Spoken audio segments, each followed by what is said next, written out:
Hello, ladies and gentlemen, boys and girls. क्या आप जीवन में आगे बढ़ना चाहते हो और सफलता की चोटियां छूना चाहते हो तो फिर ये चैनल आपके लिए है। क्योंकि मेरा पैशन, मेरा प्रोफेशन, मेरा मिशन, मेरा विजन आपके इस सफ़र में आपका हम सफ़र बनूं। इसीलिए आपको चाहिए कि मेरे वीडियोस को ध्यान से देखिए, ध्यान से सुनिए और अपने जीवन में आप भी और मैं भी इसे अप्लाई करेंगे so that together we can make this world a better place to live। तो शुरू करते हैं आज का topic, how to be happy in this present situation. बहुत ही इंपॉर्टेंट टॉपिक है। आज आज हम सबको इसकी बहुत ज़रूरत है। आज हम जिस परिस्थिति से गुजर रहे हैं, आज हम देख रहे हैं इस कोरोना काल में हर दूसरे घर पर कोरोना दस्तक दे रहा है। हम में से कई लोगों ने हमारे अपनों को खोया है। इस इवेंट्स ने हमारी एनर्जी को डाउन कर दिया है। हम लो फील कर रहे हैं, अनहैप्पी फील कर रहे हैं। याद रखिए, इंसान जिस तरह खाना, पानी और हवा के बिना नहीं रह सकता, ठीक उसी तरह फीलिंग के बिना भी नहीं रहता। हर वक्त वो कुछ ना कुछ फील करता है। कभी हैप्पी फील करता है तो कभी अनहैप्पी फील करता है। अगर अनहैप्पी फील करने लगे तो उसका कॉन्सिक्वेंस मालूम है आपको? ध्यान से सुनिए। An unhappy feeling can kill you faster than a disease. अगर आप अनहैप्पी फील कर रहे हो तो इस चेतावनी है आपके लिए कि ये एक बीमारी, डिजीज से फास्ट इसे हमें किल कर सकता है। तो हमें चाहिए कि ये जो अनहैप्पीनेस हमें किल करे, इससे पहले हमें अनहैप्पीनेस को किल करना होगा। अगर हमें अनहैप्पीनेस को किल करना है तो हमें हमारे माइंड को समझना होगा, हमारे थॉट्स को बदलना होगा, हमारे माइंड पर काम करना होगा। और जिस माइंड साइंसेस पे मैं काम करता हूँ उसका नाम है NLP, न्यूरो लिंग्विस्टिक प्रोग्रामिंग, जिसके हेल्प से हम इस अनहैप्पीनेस को ख़त्म कर सकते हैं।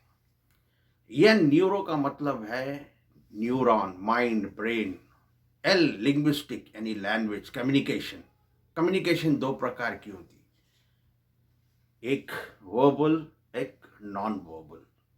और P से programming, set of instructions, how you programme your mind through language, that is NLP। बच्चा जब पैदा होता है तो उसका माइंड एक प्लेन एम्प्टी सीढ़ी की तरह होता है। जैसे जैसे वो बड़ा होता है वो अपने अतराफ के चीज़ों को एक स्पंज की तरह चूस लेता है, सक कर लेता है, जो भी इंफॉर्मेशन उसे अतराफ से मिलती है। जब वो 7 इयर्स का हो जाता है तो उसका माइंड की पूरी प्रोग्रामिंग हो जाती है। उसके बाद वो कुछ नया नहीं सीखता। उसके बाद वो वही देखता है जो उसे वो देखना चाहता है, वही सुनता है जो सुनना चाहता है, और वही फील करता है जो फील करना चाहता है। याद रखिए, आज हम जो भी है, जहाँ पर भी है, जिस मुकाम पर भी है, यानी हम आज रिच है या पुअर है, सक्सेसफुल है या अनसक्सेसफुल है, हैप्पी है या अनहैप्पी है, ये हमारी प्रोग्रामिंग के नतीजा है। जैसी हमारी प्रोग्राम हुई, आज उसी पैटर्न्स पे हमारा सबकॉन्शियस माइंड काम करता है। लेकिन एक गुड न्यूज़ है। वो गुड न्यूज़ ये है कि इस NLP साइंस या टेक्नोलॉजी से आपकी any time at any as reprogramming की जा सकती है। इसलिए मेरे चैनल का नाम भी है reprogram your mind with NLP। जब आपका माइंड को रिप्रोग्राम करते हैं तो हम आपके जो पास्ट के पेनफुल मेमोरी से, पेनफुल इवेंट से उसे एरेज करते हैं और आपके फ्यूचर को यानी पास्ट को रिपेयर करते हैं और फ्यूचर को प्रिपेयर करते हैं, सो दैट आपका प्रेजेंट ब्यूटीफुल हो जाता है। और NLP से आप अपने स्टेट को इंस्टेंटली चेंज कर सकती है। कितना अच्छा है हम स्टेट अगर बदल सके। हमारा जो बिहेवियर है वो टोटली हमारे स्टेट पे डिपेंड होता है। स्टेट यानी आपका मूड, ऑर्डिनरी लैंग्वेज में, स्पोर्ट्स की लैंग्वेज में उसे फॉर्म कहते हैं। तो आपका अगर मूड अच्छा रहा तो आपका बिहेवियर भी अच्छा रहता है। फॉर एग्जाम्पल, आप ऑफिस में काम करते हैं, वहाँ कुछ डांट मिली आपको, तो घर पे आते आपका मूड ठीक नहीं रहेगा। अगर उसी वक्त पत्नी अगर चाय में शक्कर भी कम मिला है, खाने में नमक थोड़ा मिला है, तो आप बिगड़ जाते हो। लेकिन आप ऑफिस में आपको अप्रिशिएट किया गया, प्रमोशन दिया गया, इंसेंटिव्स मिले, मूड अच्छा है, स्टेट अच्छा है, ऐसे कुछ छोटे गलतियां हुई तो भी आपको नहीं समझ में आता, आपका मूड खराब नहीं होता। तो ये डिपेंड करता है आपके स्टेट से। और NLP आप सीखेंगे तो आप इंस्टेंटली अपने स्टेट को हमेशा कंट्रोल कर सकते हैं। स्टेट दो चीज़ों से मिलकर बनता है, आपका PIR और आपकी फिजियोलॉजी। PIR यानी पर्सनल इंटरनल रिप्रेजेंटेशन, फिजियोलॉजी यानी बॉडी लैंग्वेज। जैसा आपका PIR होगा उसकी मैचिंग फिजियोलॉजी बनती है आपकी। एग्जाम्पल से समझिए आप। फॉर एग्जाम्पल, आपको एक कॉल आया, फोन आया, जिसपे आपको एक खुशखबरी, गुड न्यूज़ सुनाई गई, कोई अच्छी खबर सुनी, तो आपका फेशियल एक्सप्रेशन चेंज हो जाता है। आपका चेहरा, आप स्माइल करते हैं, चेहरा खिलखिलाने लगता है। ठीक उसका ऑपोजिट होता है जब आप कोई बुरी खबर सुनते हैं, बैड न्यूज़ होती है, चेहरा खींचा चले जाता है, आपके शोल्डर्स झुक जाते हैं, नीचे हो जाते हैं, डाउन, आप डाउन फील करने लगते हैं। तो ये जैसी आपका PIR है वैसी मैचिंग फिजियोलॉजी बनती है। उसका ऑपोजिट भी सही है, जैसी आपकी फिजियोलॉजी होगी आपका PIR भी वैसा ही चेंज हो जाता है। आप अच्छे शोल्डर्स को स्ट्रेट करके चेहरे को ऊपर करते हुए, मुस्कुराते हुए, हंसते हुए, कुछ बैड थॉट्स को विजुअलाइज करें, नहीं आते बैड थॉट्स आपको, क्योंकि आपने अपनी फिजियोलॉजी को बदल दी है। तो PIR बनते हैं इवेंट से। यहाँ पर आप डायग्राम को देखें तो समझ में आ गया। इवेंट यानी हमारे जीवन में हमेशा हम इवेंट से गुजरते हैं। बर्थ हुआ, किसी का इवेंट है, मैरिज हुआ, डेथ हुआ, आज आप वीडियो देख रहे हैं, ये भी एक इवेंट है। ये इवेंट को हमारा माइंड कैसे समझता है? 5 सेंसेस के द्वारा समझता है, visual, auditory, kinaesthetic, gustatory and olfactory. यानी देखकर समझता है, सुनकर समझता है, फील कर कर समझता है, चख के टेस्ट करके समझता है, सूंघ कर यानी स्मेल करके समझता है।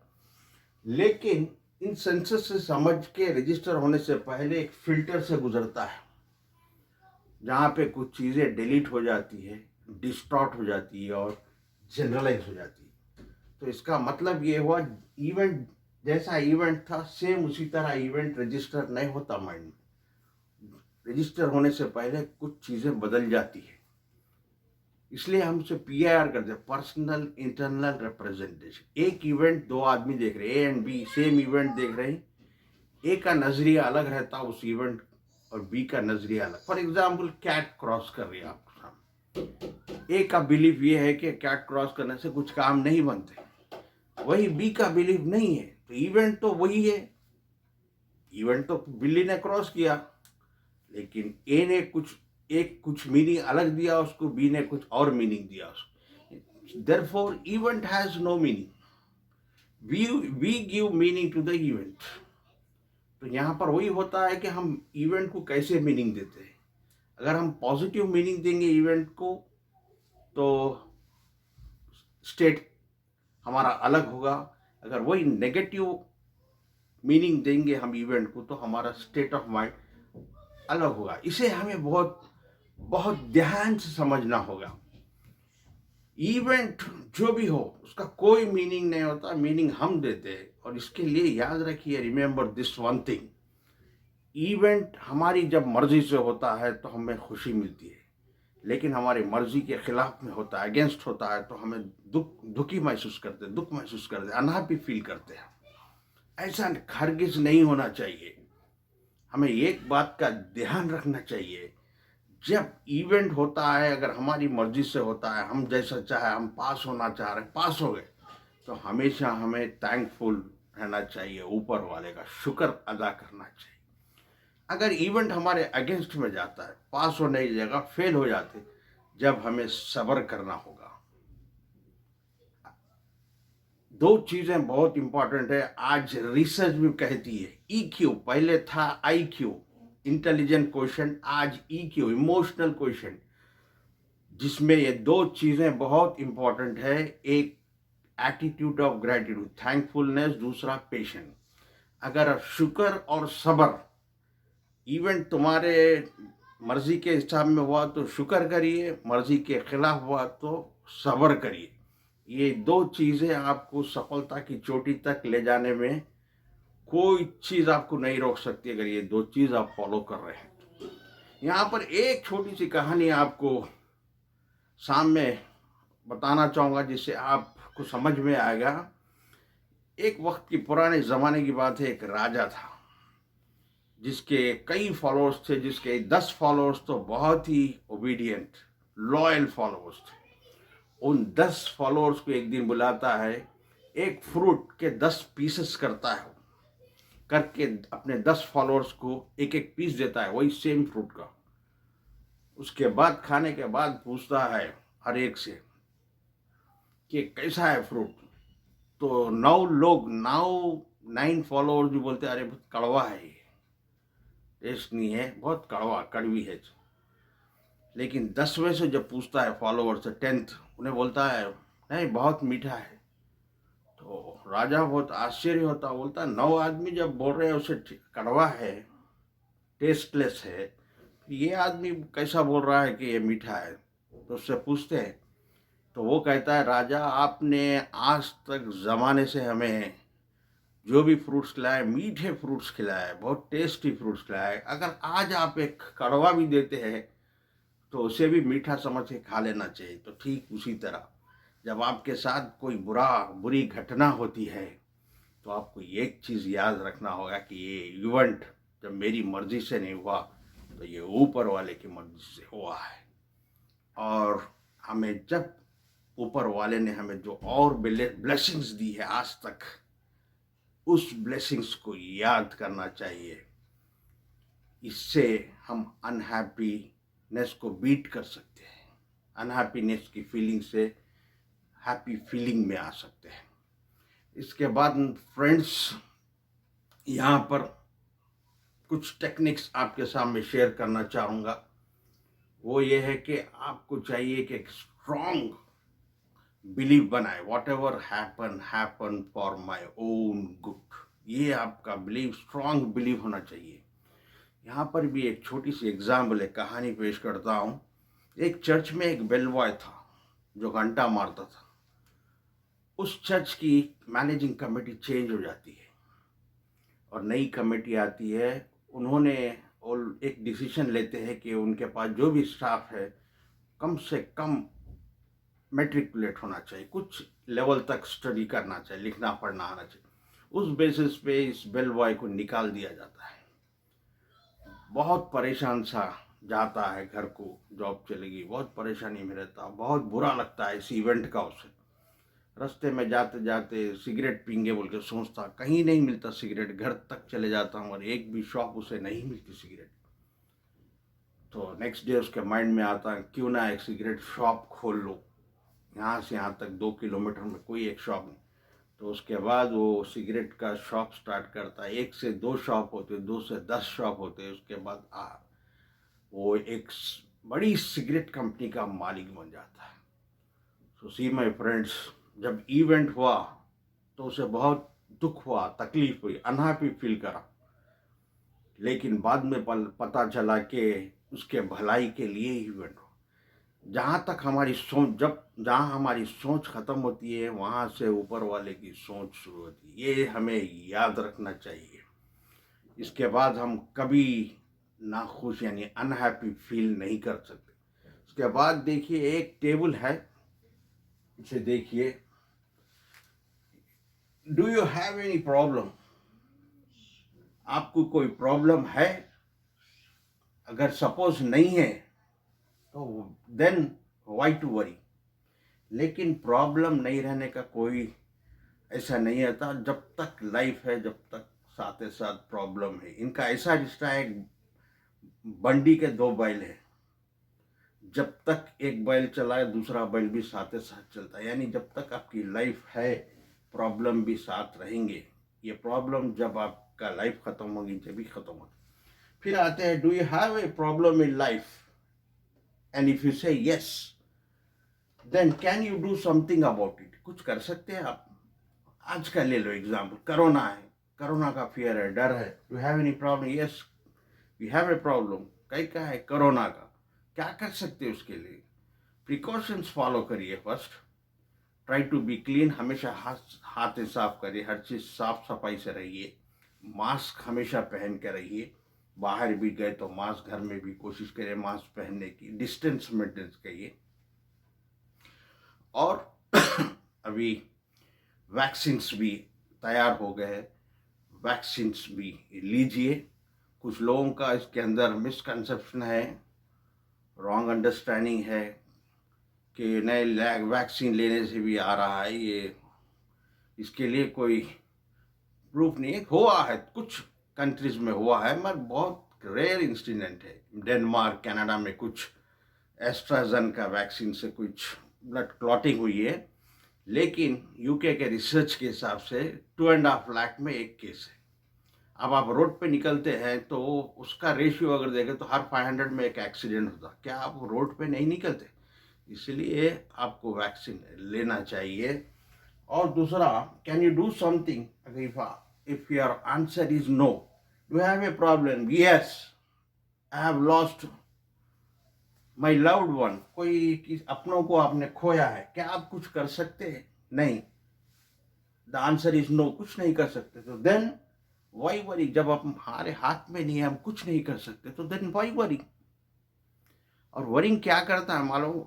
Worrying is waste of time, it does not change anything, it mess up with your mind and steal happiness. Happiness को चुरा लेता है आपसे। और याद रख लिए, एक टेक्निक बताता हूं, ये दिन में 2 बार करिए, सुबह उठते वक्त और रात में सोते वक्त। विजुअलाइज करिए अपने पास्ट इवेंट, कोई हैप्पी इवेंट को लीजिए जब आप बहुत खुश थे, बहुत हैप्पी थे। Go into that time, see what you saw, listen what you heard, feel how you felt, कैसा फील कर रहे थे, कैसा मुस्कुरा रहे थे, कैसा हंस रहे थे। एसोसिएट फील करिए उस टाइम, उस इवेंट के साथ अपने आप को एसोसिएट हुई। उस पिक्चर को बड़ा करिए, बिग करिए, कलरफुल में देखिए, साउंड क्लियर साउंड में सुनिए, साउंड बढ़ाइए उसका। ये दिन में 2 बार करिए। इससे होगा क्या? This will focus your attention on pleasant thoughts rather than stressful thoughts. When you are happy, your brain releases endorphins, which reduces stress hormones like cortisols. At the same time, it controls your blood pressure and increase your blood circulation. तो ये थी आज की learning, जिसे हमें, आपको और मुझे अपने जीवन में अप्लाई करना होगा, सो दैट हम हमारी अनहैप्पी फीलिंग को ख़त्म करें और उससे बाहर आए। So until we meet next, please take care. God bless you and thank you for watching.